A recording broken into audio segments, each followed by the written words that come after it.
That's what I saw on Facebook. I don't know if it's true or not. These niggas love sequel albums and shit.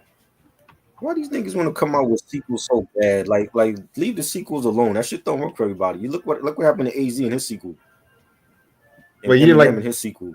Do or Die too? It was good. It was good, but a lot of people didn't feel like it was a great album though. You know, I mean, it's not touching the first one, but it I was still good. liked it. I still fuck with it. You know, it was Marshall good. Mathers LP. Now Marshall I Mathers mean, but if LP they're two. gonna do a sequel, Oh, go ahead. Marshall Mathers LP2 was okay. It wasn't again. It wasn't no classic to the first one. It's like they just need to leave the sequels alone. Right. It's not needed.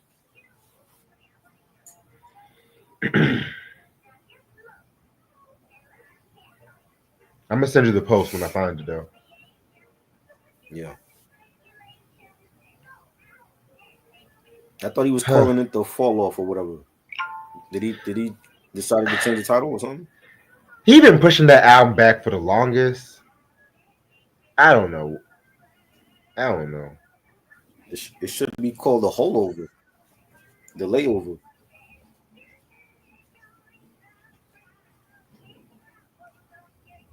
The stalling, the stalling album. He's been stalling with this shit.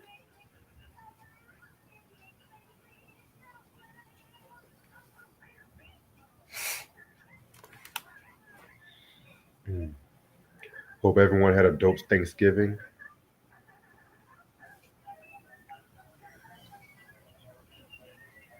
I didn't. I was doing some Ubering all morning to afternoon.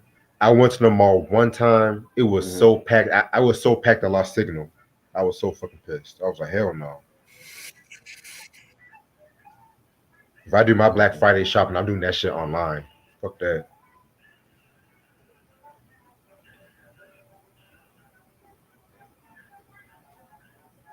Had to pick up these white girls and shit. They wanted to open my car door like they were trying to rob me or for some bullshit. They almost got cussed the fuck out.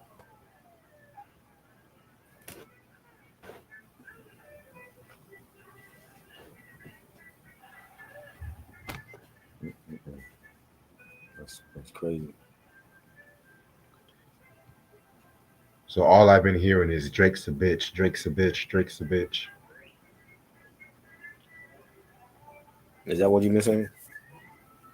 Yeah, I mean, if I insult anybody, I hope no one sues me and shit.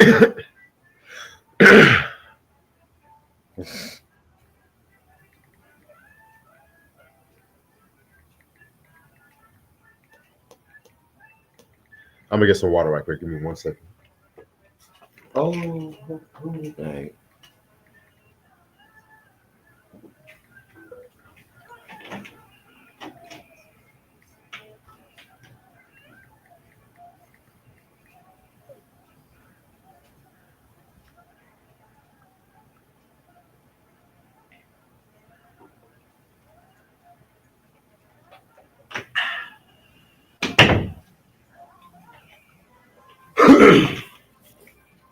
Okay. My throat was tickling me for a minute. But yeah, man. I'm gonna end off this year with a bang. I tell you, I got a lot of dope Hmm. ideas coming up. Yeah. I'm actually gonna do the CD recap. I might start that shit earlier and shit. I'm debating if I want to start off with a CD recap or a vinyl recap. I don't know yet. We'll do it. Cause I got that surprise vinyl lot is coming next week.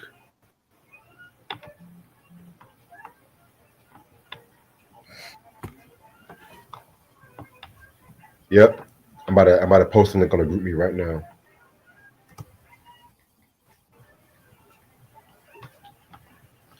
There's gonna be 8 songs to celebrate 10 years and shit of Forest Hills Drive.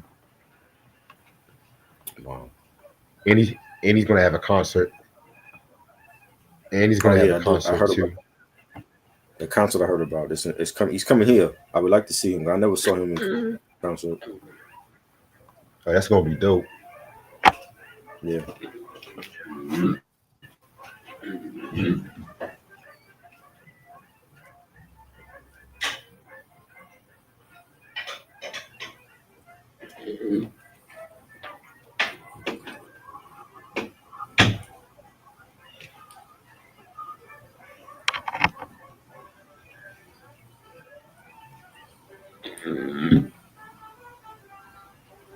Yeah, man. Oh, speaking of J. Cole, Forest Hills drop. I mean, what's the album? Friday Night Lights is finally on streaming services too. Speaking of J. Cole, But we don't want that, right? We want the physical copy. Fuck the streaming shit. I We want the physical. always thought the physical did come out. It did. It was out of print. Oh wow.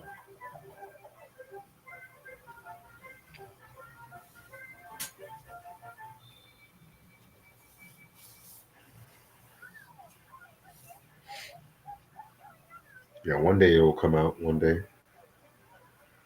One day. One day. One day. One day. What's up, Enigma? What happened with Drake? Is he accusing Spotify and a music label of artificially favoring Kendrick Lamar's songs on streaming services, which he claims is causing economic harm? I mean, he's pretty much saying that the fact that Not Like Us is so big when they're just damaging his character, he feels like it's some sort of payola, but that's the same payola that he was doing when you can't go anywhere on Spotify with someone promoting Drake's music and shit. You know what I'm saying? But now he wants to be a little bitch about it and shit, you know?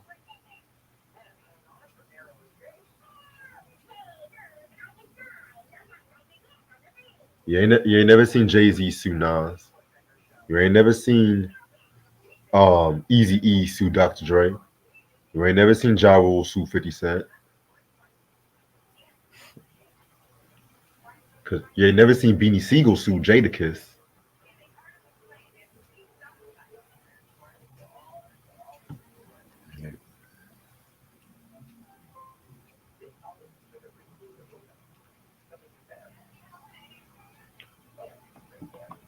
Like he put a whole new definition on light skinned niggas shit. I'm sorry.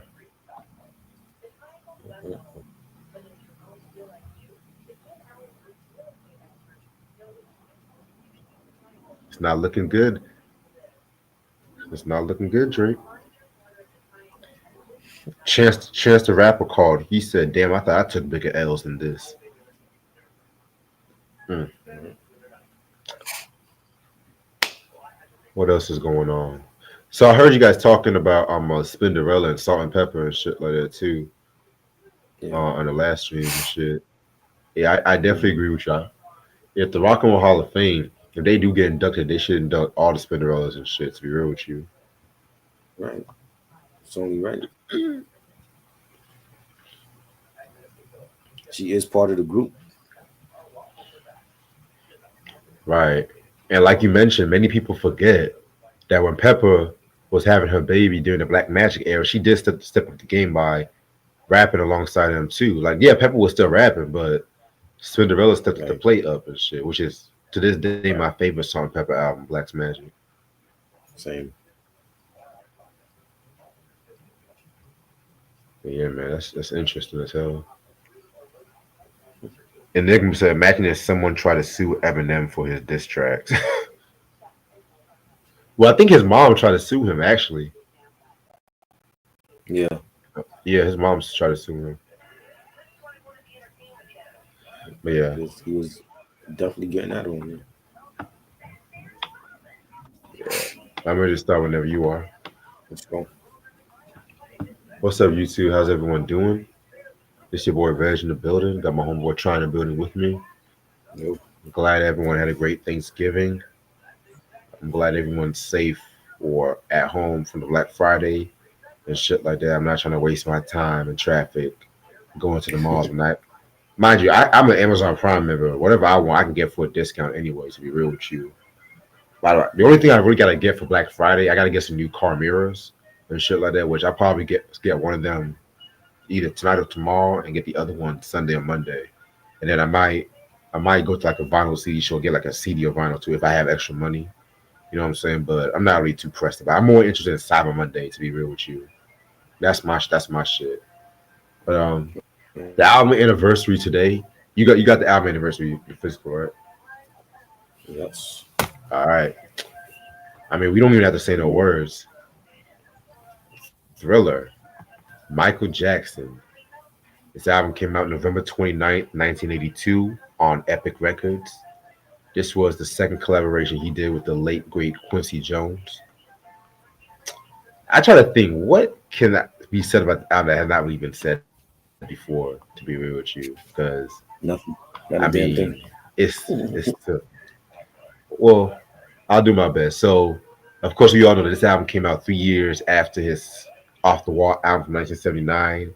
It came out 2 years after the Triumph album and shit. You know what I'm saying? So, pretty much, he was working with Quincy Jones again for this album and stuff like that too. You know what I'm saying? And not a lot of people know this, but around this time, their relationship was kind of going downhill because each wanted control and everything like that too. You know what I'm saying? I mean, I think they have recorded like up to like 100 something songs for Thriller, and they wanted to play like the best nine No, you songs said and stuff. 900. Nine You said hundred, 900. 900 songs, which is insane. You know what Yeah. I'm saying? So, and also too, Michael pretty much was disappointed that Off the Wall didn't really get any Grammys. I think he got nominated for a good amount of Grammys too, but I think they were too busy giving it to like crap like Catching It to Neil or some shit like that. You know what I'm saying? But anyway, other than that, he wanted to pretty much broaden. He pretty much wanted to like broaden himself than just the typical R&B singer and shit like that too, by experimenting more with like rock and jazz and stuff like that too. Of course, pop, rock, post disco. You know what I'm saying? And so, pretty much, the first single that really came out was "The Girl Is Mine" featuring Paul McCartney, which a lot of people don't know. They always say Billie Jean was the first single. It was not. It was "The Girl Is Mine." But when this album came out, it wasn't really the commercial. It wasn't really the commercial success. It was like, yeah, it reached number one, but it was like a slow grind and everything. It wasn't really until the Billie Jean single came out, and then of course he did Motown 25, which he debuted the Moonwalk and stuff like that too. You know what I'm saying? And MTV happened, and MTV was really like the gateway for many people to promote their new music with music form of music videos and whatnot too. Now, granted, like MJ really was not like the first black artist to be on MTV. A lot of people think that it was actually the Musical Youth with that song "Pass the Dutchie to the Left and Slide," which a lot of people fail to realize that he had plenty of acts like Rick James, for instance. He was boycotting MTV and stuff like that too. Which I talked about this like among my Rick James reviews. Y'all go check that out.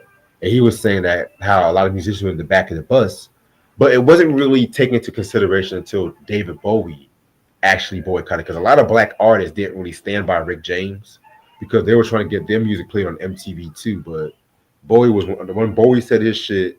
That's when people wanted to be like more black artists. So that's when you had the Michael Jacksons, the Princes, the Whitneys, the Stevies, the Janets, and so on and so on.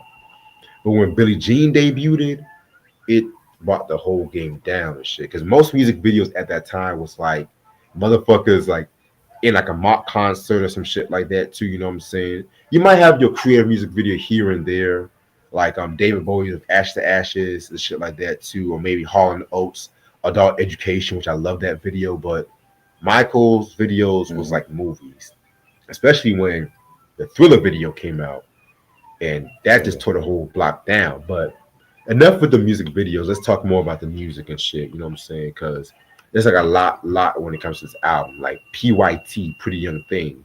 You know what I'm saying? Classic joint. You know what I'm saying? Baby Be Mine. A lot of people say that's like the most underrated joint from Thriller. I might have to go with that notion. Well, either that one or even the title track. Because one thing about people, they always say Michael wasn't funky.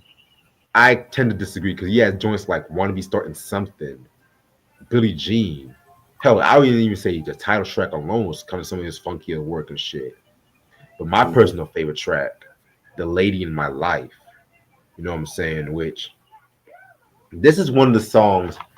Me personally, I really wish the original version was on the retail version because the original version was like about 7, 8 minutes long, and it has some of Michael's best vocals. But Quincy and him were arguing about how certain song lengths had to be shortened. We all know the story about how they got mad at each other with Billie Jean because I think Quincy didn't like the bass line, and Billie Jean was like a lot more longer. There are stories how Michael would cry because some of his songs was getting cutting out and stuff like that too. But "The Lady in My Life," one of the best R&B songs ever. I kid you not. You know what I'm saying? And if you guys check out the original version, you guys will not be disappointed. But other than that, there's always this notion: what is Michael's best album? Is it this one? Or is it Off the Wall? Is it this one? Off the Wall? Me personally, I go back and forth myself too, because some days I will say Thriller is his best album. Some days I will say Off the Wall is his best album. You know what I'm saying? Both of them are neck to neck Mm-hmm. and stuff like that too. Because my heart is saying Thriller, but my mind is saying Off the Wall. But at the same time, too, I also do say Off the Wall is like among the best disco albums because it wasn't just even disco too, you know what I'm saying? But it is what it is, you know what I'm saying? Both of them can go for my number one. I have like about 4 copies of Thriller, like the CD copy, the original vinyl So, copy, the cassette version, and the recent reissue they came out with for the 40th anniversary and stuff like that too. mm-hmm. If I get the 2001 reissue with the Carousel song, because that's among the songs that's one of the lost MJ gems, I'm good with collecting Thriller. You know what I'm saying? But I've talked way too much. Say your thoughts on this album. The best album ever of any genre. This was my introduction to Michael before the Jackson Five, and before I even knew he was a part of the Jackson Five.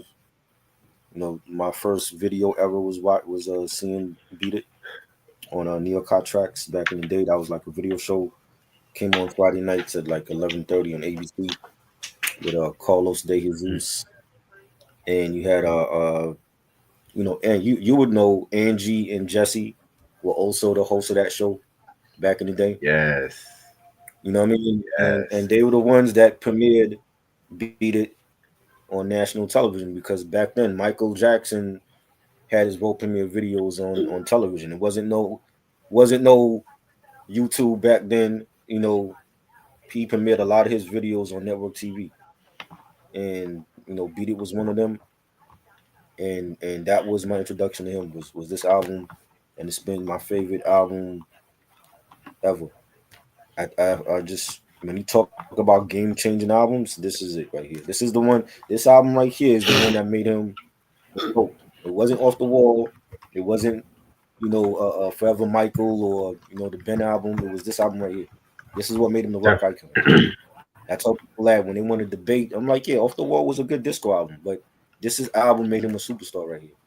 You know what I'm saying? Right. And Quincy Jones, his production was great. To do 900 songs and pick the best 9 for this album was just like that's just crazy. He hit the lotto with this. Every track on here is classic. And then doing the Thriller long form video, I remember seeing that as again like they will premiere that on television, and that shit really scared the shit out of me when I was little. You know what I'm saying? I didn't watch that shit for years. I remember my mom buying it on VHS. Even like the VHS cover it had him with the zombies on there, and it was just awesome to see like Michael and all that makeup, transform from a werewolf in the beginning to a zombie, and then back to his own self when he's dancing with the zombies, and that has become like the dance to do now every Halloween at the parade. Like when they have the New York City Halloween parade, they have a whole bunch of dancers that they actually have to train to do that dance with him and the zombies, and that's Right. the that's the icon that he's. You know what I'm saying? Chris Brown don't got that. He ain't got no dance like that. Michael had the Thriller dance, the moonwalk, everything. Like he was just iconic, and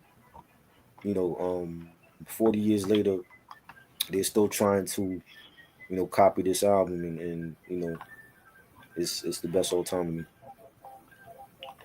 And I forgot to mention too. Of course, we all know this is the best-selling album of all time too. You have people, motherfuckers that want to debate. Well, motherfucker's not gonna be the best seller because people are gonna beat his records. It's 40 years later. It's still the best-selling album of all Exactly. time. You know what I'm saying? Exactly. Like, all right. Now we're gonna talk about And we got Mary J. Blige, 30 years today. My Life, yes, her, one of her best albums all time. Love it, classic. Rest in peace to Chucky Thompson. So many bangers on here. Mary Jane and You Bring Me Joy, Be Happy. No one else. Just classic Mary right here. yes. Classic album right there. Shout out to Jalen and shit too. All right. Yes. So today's album that we are going to talk about is Minutes to Midnight. It's the next Linkin Park album, the third album. This album came out May 14th, 2007 on Warner Brothers under Machine Shop. You know what I'm saying? This is actually the first album produced without Don Gilmore. It was actually Rick Rubin and Mike Shinoda. You know what I'm saying? Linkin Park consists of members Chester Bennington on lead vocals and rhythm guitar, Rob Bourdon on drums, Brad Delson on lead guitar, Dave Phoenix Farrell on bass guitar, Joe Hahn on turntable sampling and programming, and Mike Shinoda on rhythm guitar, keyboard, and piano. Singles album was known for. It came out with like 5 singles. What I've Done, Bleed It Out, Shadow of the Day, Giving Up, and Leave Out the Rest. And no guest appearances. All right. So, okay, this is gonna be like we're gonna have a stop and go. So after the release of Meteora and shit like that too, you know what I'm saying? They pretty much was like working with Jay Z on the whole mashup album because this is around the time when Jay was quote unquote retiring and he dropped the Black album and everybody wanted to pretty much do mashup albums because we all know Danger Mouse came out with the Gray album, which that was like Jay Z's Black album mixing with Beatles samples. Which I love that Gray album and shit like that too. That was very groundbreaking at the time too. You know what I'm saying? But then that's when you had Linkin Park and stuff like that too. You know what I'm saying? Pretty much was doing their thing with Jay Z with the whole mashup album and stuff like that too. You know what I'm saying? And you know, I've always seen this album like in promo and posters and everything like that too. You know what I'm saying? And this was like when I was slowly getting into Linkin Park and shit. Because I'm not really the biggest Mash album kind of fan like that too. You know what I'm saying? It was pretty much like an EP/video album and stuff like that too. And yeah, and the story goes that he actually got Max Shinoda actually got his Grammy, and he said like in the MTV's Mashups interview that they allowed Jay Z to choose a group artist, and Jay Z contacted Mike through email and talked about the track they want to do the mashup album with and everything like that too. You know what I'm saying? So like I mentioned y'all before, the Numb Encore mashup actually got the Grammy and stuff like that too for best rap song collaboration. Um, some of my favorite ones, I did like the Jigga What Faint one. Point of Authority, 99 Problems and One Step Closer was cool. I never cared for the Dirt Off Your Shoulder Line from You mashup. I never cared for that one.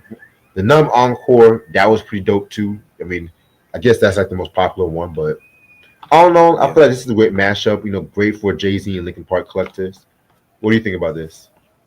I love it. I love because nobody saw this coming. Like we didn't hear about them working on this, and actually like watching MTV had like the live show where like Jay and Linkin Park is performing these songs, and it was great. It's something different that Jay did, and I definitely liked the fact that he worked with my favorite alternative rock band, and doing encore, and did off his shoulder, and it was great. It was definitely great to hear, Chester singing one part and Jay rapping on another part, and this was great. This was great.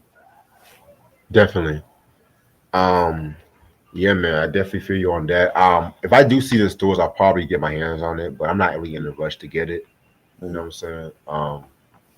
But yeah, but back to minutes to minutes. And So also I saw they went I believe they went double platinum with this, right? If I'm not mistaken. yeah, they did. Okay, at the when they had the Jay-Z exhibit at the Brooklyn Public Library, there's a part in the library when they had like all the plaques that he had, and they had like the double platinum plaque for that. So I actually have that on my Instagram page when I went, and it was great to see, like just to see like the actual platinum plaque on the wall. It was dope.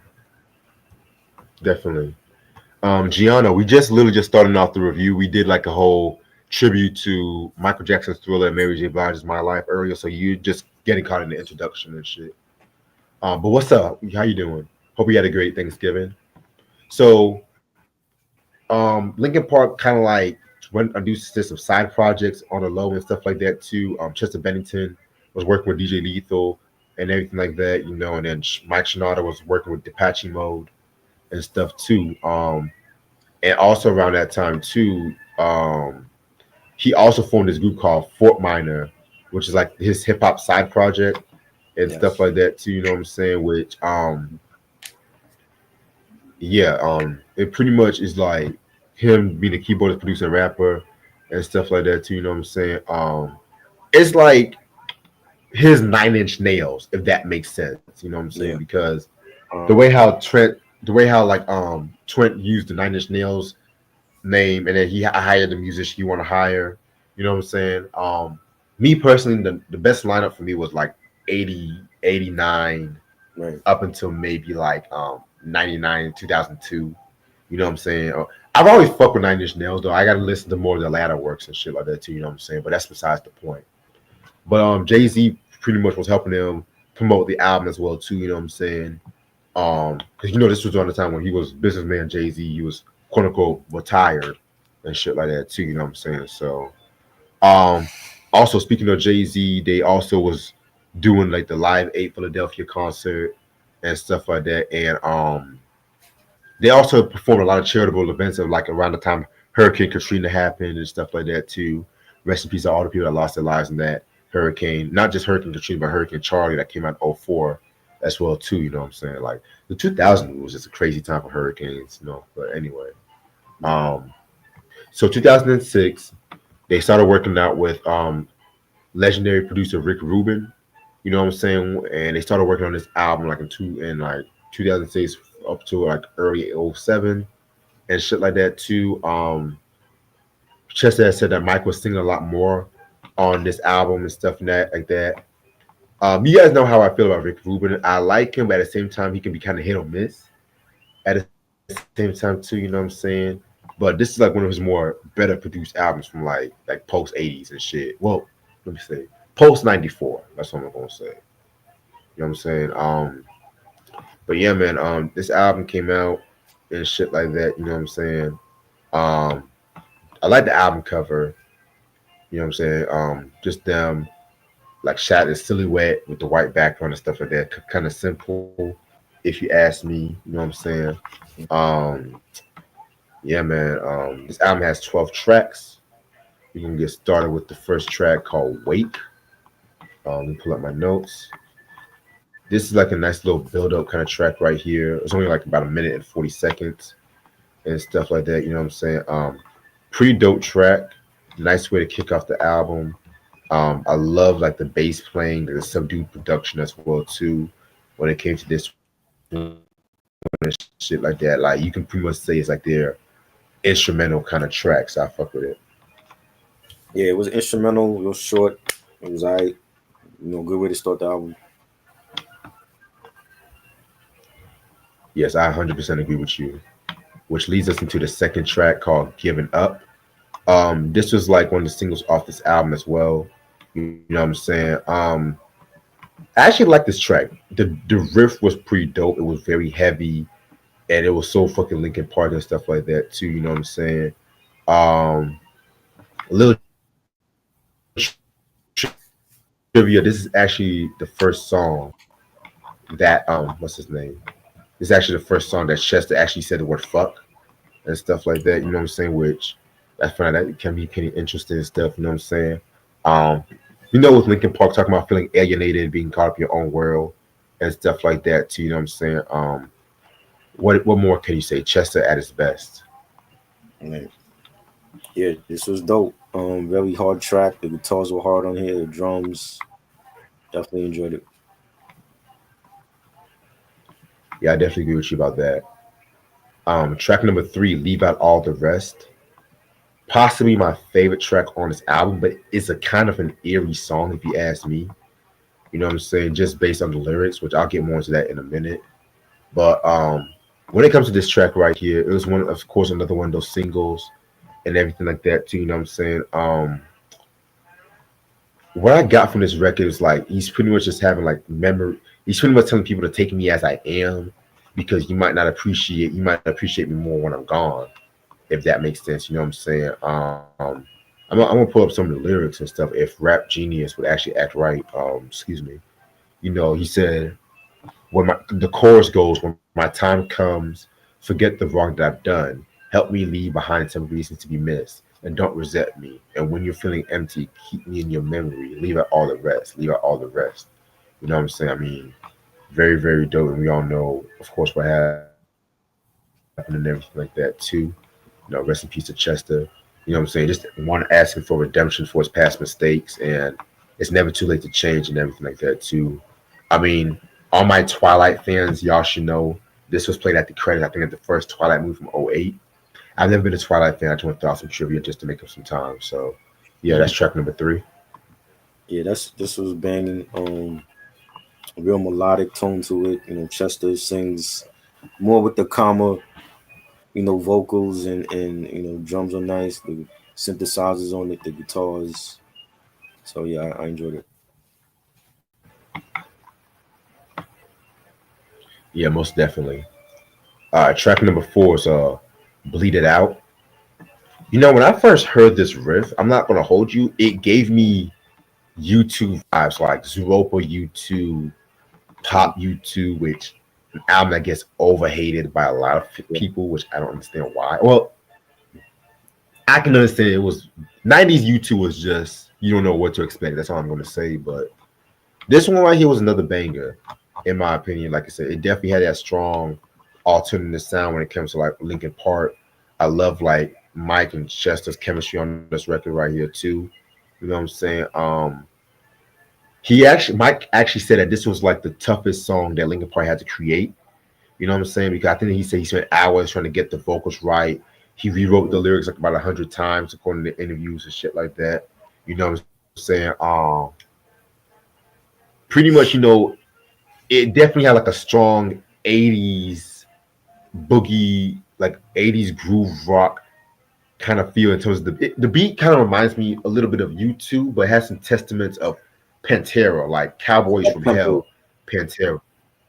You said what? It's more up tempo. Yeah, You know. yeah, and it's definitely around this time too. You know what I'm saying? Because they really wanted to like enjoy themselves more when recording and whatnot. You know what I'm saying? But yeah, I actually fuck with this track. Yes. And then the chorus, you got Chester on the chorus. I bleed it out, digging deeper just to throw it away. I love Yes, love the chorus. And then Mike is rapping on it. Truth is you can stop and stare, bled myself out, and no one cares. Dug the trench out, laid down it. Love his flows on that was dope. And there's a video for this as well. And the beat was more up tempo for them. I enjoyed it. Definitely one of my favorites on this album. I agree. All right. So next track we got is Shadow of the Day. You know what I'm saying? Among the more melodic tracks when it comes to this album and stuff like that too, you know what I'm saying? Well, when it comes to this, yeah, I said it right. Fuck it. You know what I'm saying? So again, this is another song that went through a lot of experimentation and whatnot too, you know what I'm saying, among the creation of this album. And there was options that to have like a marimba, a xylophone, a piano, and everything like that too. You know what I'm saying? This is definitely a song where it talks about again another kind of eerie song about somebody about to die and how it's hard to let go of that person and shit like that too. You know what I'm saying? Whether you have a lot more to say, you know what I'm saying? But this is definitely among one of my favorite tracks Linkin Park has ever created, in my personal opinion. And the song actually won Best Rock Video at the 25th annual MTV Video Music Awards and stuff like that too. You know what I'm saying? Yeah, man, very, very, very dope. I love it. I enjoyed it. Definitely the beat, the fire, the strings on it, the bass line. Definitely a strong album cut on here. I agree. Yeah, I definitely agree with you about it. That's one thing about this album too. They picked the right singles for this album. Yeah. You know what I'm saying? Uh-huh. Definitely picked the right singles. All right. Next track we got is "What I've Done." Okay, what did I say about this song? This one was pretty straight. It wasn't really one of my favorite songs on this album and stuff like that. Too, you know what I'm saying? Not saying it's a bad record though. You know what I'm saying? It's one of those songs where it's like talking about how again going to regrets over the bad things that you've done and everything like that too, and how you can do better in your life and shit. You know what I'm saying? The video was pretty dope too because it shows like depiction of like poverty and drugs and everything like that too. You know what I'm saying? So very, very, very dope song. You know what I'm saying? This song was actually nominated for best hard rock performance at the Grammy Awards and stuff. I'm gonna pull up the nominees once I'm try to tell his thoughts on the song. And I love the the pianos. The pianos on it. It was melodic. It's also from the Transformers movie, the first one. Right.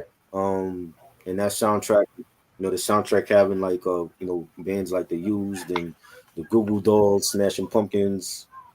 But yeah, Ooh, like Google Doc. they played this song in the movie as well. You know what I'm saying? And that was just a great song and great movie too. So Right. I loved it.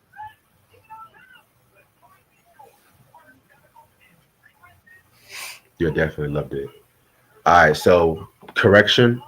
They actually was nominated for the live performance of this record, and they lost to ACDC's War Machine.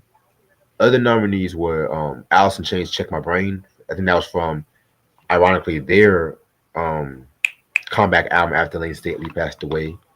Mhm. Metallica's "The Unforgiven 3," and Nickelback's "Burn It to the Ground." You know what I'm saying? So I would either give it to Linkin Park or maybe Alice in Chains. But I mean, I'm not the biggest ACDC fan. They had some okay tracks though, but it was like. But I know that album they came out with, I think the Black Ice album was like a big album around that time too. So Right. yeah. Um, Next track is called "Hands Held High."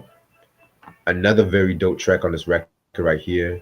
You know what I'm saying? I love like the gospel rock motivation kind of beat that they had and stuff like that too. You know what I'm saying? Which I kind of felt like that sound was very distinctive when it came to a Linkin Park and shit like that too. You know what I'm saying? But this one right here was very dope. It's talking about the successful and the greedy and everything like that, the politicians and shit like that too. You know what I'm saying? I mean, pretty much what I call like their ode to public enemies and shit like that too.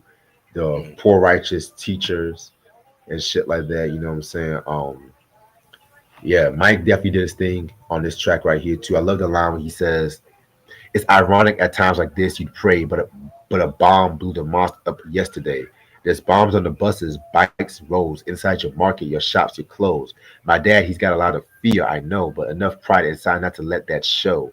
My brother had a book he would hold with pride, a little red cover with a broken spine. On the back, he wrote a quote inside, when the rich wage war, it's the poor who die." Very, very dope lyrics and stuff. And the book he's actually talking about is this book by the name of "The Quotations from Chairman Mao Tse-tung," if I'm saying that name right, excuse me. And that's actually known as like the Little Red Book and stuff. So very interesting lyric right there, very interesting song. Love it. Yeah, this is dope. Really dope track. Love the beat for this. Yeah.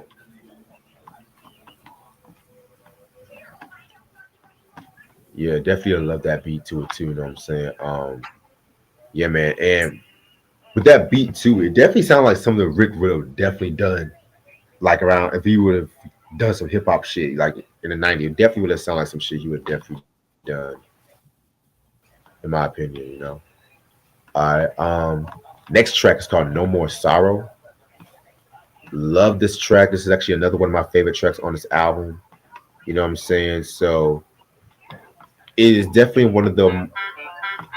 It is definitely one again one of the more vintage Linkin Park songs where it's just talking about redemption and being oneself and everything like that too. A lot of people in the band have said this is like probably the most heaviest and hard hitting tracks on this album and everything like that too, which I have to agree. You know what I'm saying? Just talks about a guy who's fed up with like the corruption in the world and everything like that. You know what I'm saying? So very, very, very dope record.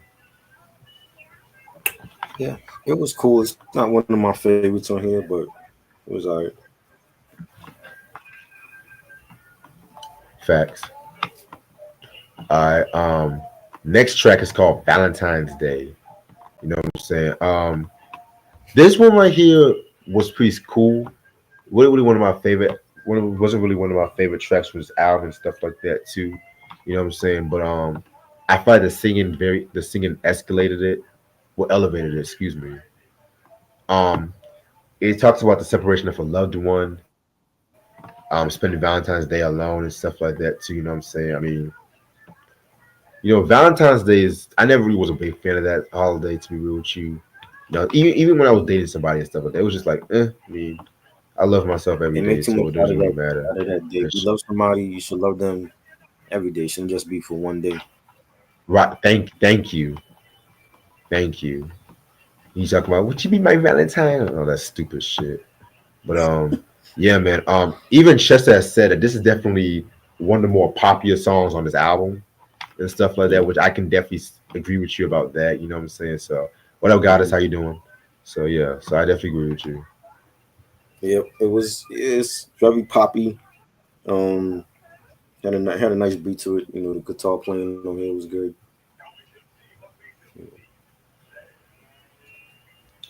Yeah, man. All right. Yeah, man. I don't know. The more I grow up, it's like the more these holidays I just lost my taste for. You know what I'm saying? Like, Hmm. I never really cared for St. Patrick's Day. If a motherfucker pitched me, it will be a wrap. I'm not Um, Irish, so yeah. yeah. Easter, I mean, it is what it is with Easter. Easter, Mother's you know Day, what Easter for us was? Easter for us was that it was a time when we would go shopping for like new sneakers and stuff. yeah, And show off. yeah, That was what Easter meant. I didn't like the whole thing with bunnies and eggs, and I wasn't into that shit. I don't like yeah, bunnies. man. Yeah, You know. yeah. Mother's Day and Father's Day. I mean, Mother's Day and Father's Day. It is what it is with that and stuff like that too. Um, Juneteenth. Now that's my holiday. Juneteenth is my holiday. Fourth. If I go to a cookout, I go to a cookout. Like, Then Halloween, Halloween and Thanksgiving. Those are my favorite holidays. To be real with you. like, Christmas. I mean, for the family is cool, but New Year's Eve, yes, I'm actually going to actually turn New Year's Eve. I'm going to a party New Year's Eve. I might get me a room New Year's Eve too. I'm gonna end off this year with a bang, man. Fuck this. You know what I'm like, saying? But yeah, man, those are just my holidays and shit like that too. You know what I'm saying? So yeah, Valentine's Day is just very overrated for me. yeah, I agree. I saw a fucking post where they said like the first 3 days in January is gonna fall on a Wednesday, Thursday, and Friday, and somebody say 2025 coming in like what the fuck? Niggas wildin'. All right, track number 10. We got is in between. Um, Another one of my favorite tracks on this album and stuff like that too. You know what I'm saying? Mike actually did some solo vocals on this one as well too, and shit. It's it's definitely another song where people always underrate Mike's singing when it comes Yeah. to Linkin Park and shit like that too. You know what I'm saying? Now, me personally, I've always enjoyed his rapping, but to me, his singing was always underrated. It's like his thing was motivational. Chester's singing was emotional. You know what I'm saying? If that makes sense.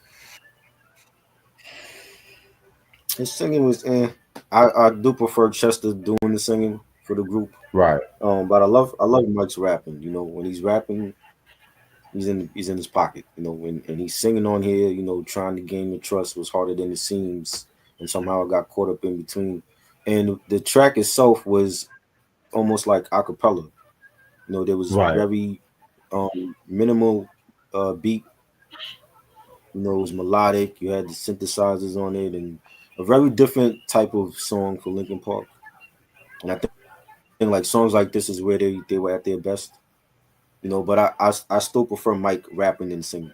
But it was good. It's definitely one of my favorites on here. Yeah, I definitely agree with you about that. You know what I'm saying? Because Chester, man, he has that voice right there and shit too. Um, Hunting Hunting Party is their most rock album in their discography. I Like have to agree. every song on there was they made it a mission to shut the haters up. And there was a lot of people saying that they can't do a rock album, and they proved that they can. And yeah, I love Hunting Party. It's definitely a underrated album. Yeah, I think that's the next album, if I'm not mistaken, right? Yeah, yeah. Oh No, shit. no, no, Okay. no. After this is Thousand Suns, and then we got Right. Living Things, and then we got Hunting Party. Right. And then we're gonna. I think we're gonna talk about the new album on this Sunday, just to get that out the way and shit. You know what I'm Yes, saying?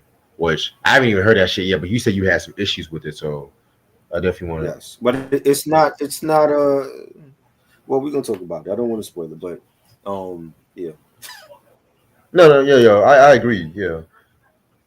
But anyway, it's not trash, but it's definitely I had some issues with it. That's all I got.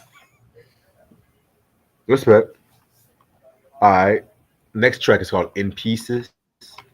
Um, this is another one of those underrated tracks when it comes to this album right here and shit like that too. You know what I'm saying? One thing I got from this track right here is like, excuse me, sorry about that. They're talking about like growth on this record and on this song and shit like that too. You know what I'm saying? Pretty much, what one loves, but at the same time mixing with what the one hates and shit like that too. If that makes sense. Um, and Chester actually wrote this. You know what I'm saying? While he was going through his divorce and then he remarried, he got remarried and everything like that too. You know what I'm saying? But he got a divorce from Samantha Elite and shit like that. You know what I'm saying? So yeah, very, very, very dope song. Yeah, this was good. Definitely enjoyed it, and I didn't even know Chester, was going through that at this point. But his vocals was great on the record. Yeah, definitely. All right, where we at right now? I think now we at the last track, "The Little Things Give You Away." Nice way to end off this album right here too. You know what I'm saying? Love the instrumentation on this track right here and shit like that. You know what I'm saying?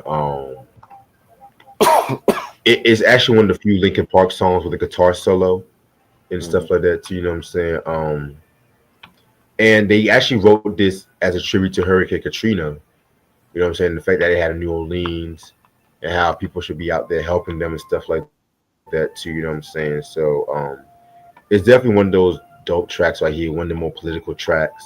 You know what I'm saying? You could definitely tell they were talking about the Bush administration in this track and shit like that. So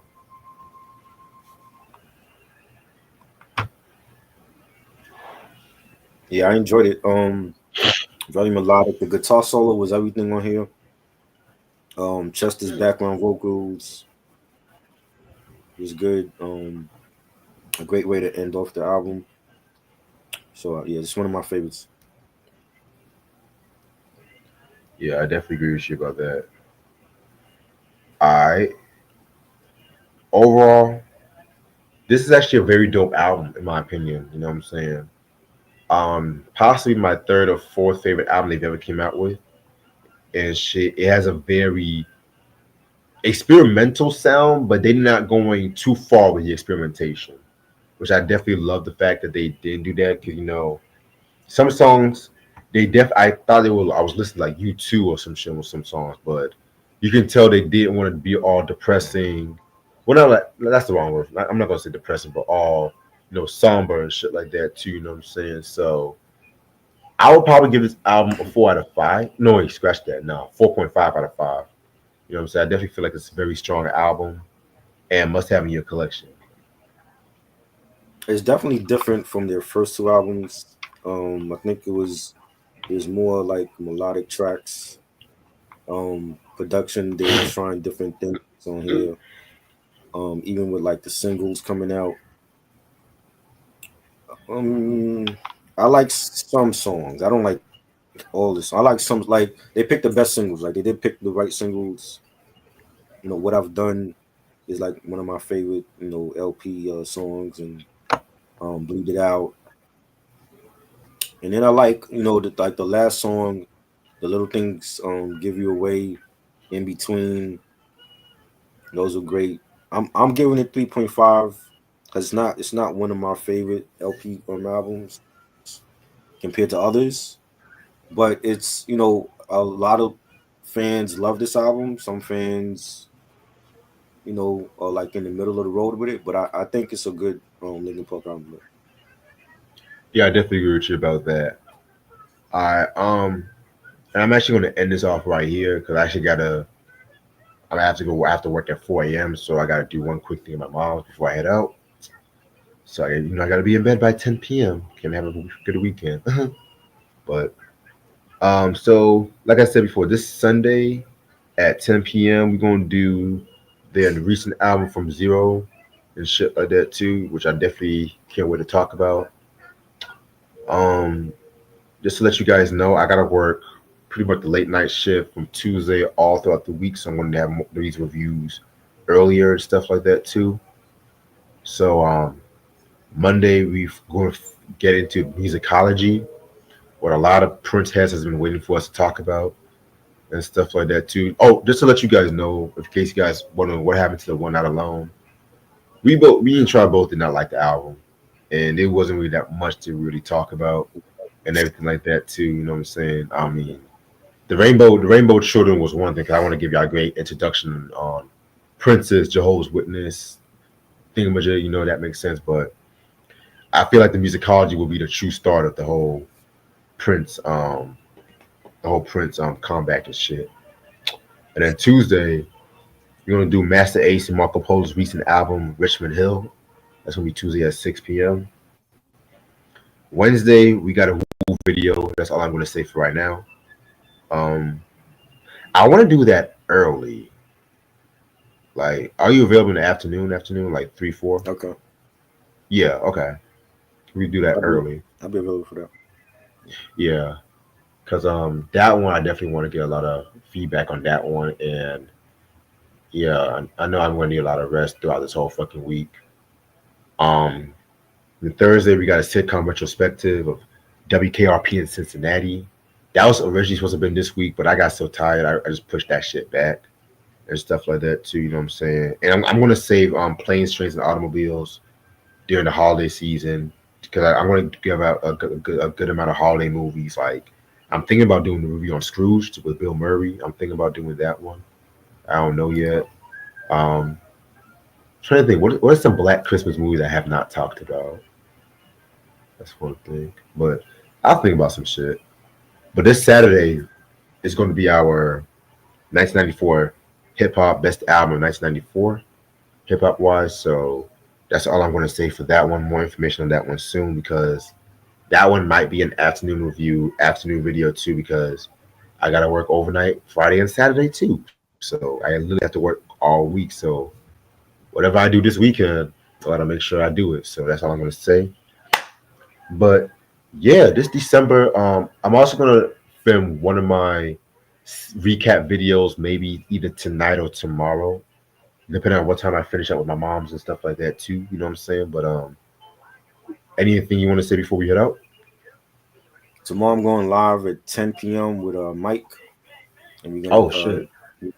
yeah, we're gonna review the Survivor Series War Games pay-per-view. As soon as it's finished, we'll be on live. You know, this is nothing nothing new that we haven't done. We just, reviewing all the major pay-per-views. We did WrestleMania, we did SummerSlam, we're doing Survivor Series tomorrow. Um I did shout out to Rocker Bash. We did a 4 hour live stream that I didn't plan. I don't like doing the 4 hour live streams, but people seem to like it. So we did a 4 hour live stream on I think it was like, what was that, Wednesday? And he was giving his thoughts Yeah. on the Kendrick album and the Ice Cube album, and other things we talked about. So shout out to Rocker Bash. Shoot. I was at the. I'm gonna be real with you. We were supposed to have done this review Wednesday night, and I was literally at the gym, and he told me that yeah, I'm still online. I was just like, we just rescheduled it for today because I was not gonna do no review on Thanksgiving anyway. Yeah. So yeah, man, that's crazy as hell, man. Damn, tomorrow is the no wait, Sunday is December. Lord have mercy. Oh Lord have Is it mercy. Shit. is it? This year literally just started. Yesterday was just February, man. Shit. Yeah. Yeah. And just to let you guys know, going to do a surprise vinyl lot. This is going to be strictly 70s and 80s R&B. I don't know what I'm going to expect. I know one of the albums I've seen, I already got that album, so I'm gonna make some money selling some of these vinyls and shit like that too. But I may do a CD lot later on this month because, like I told y'all before, I still have some albums I gotta show y'all. And then we got the collection video that's coming out in April, which I'm gonna take January off from collecting shit, maybe up to mid February. Then I'm gonna start collecting shit like late February up to all that shit. I gotta pay some bills and then and stuff like that too, because I love collecting, but I love having money at the same time too and shit. I love paying bills on time, getting my credit right too and shit.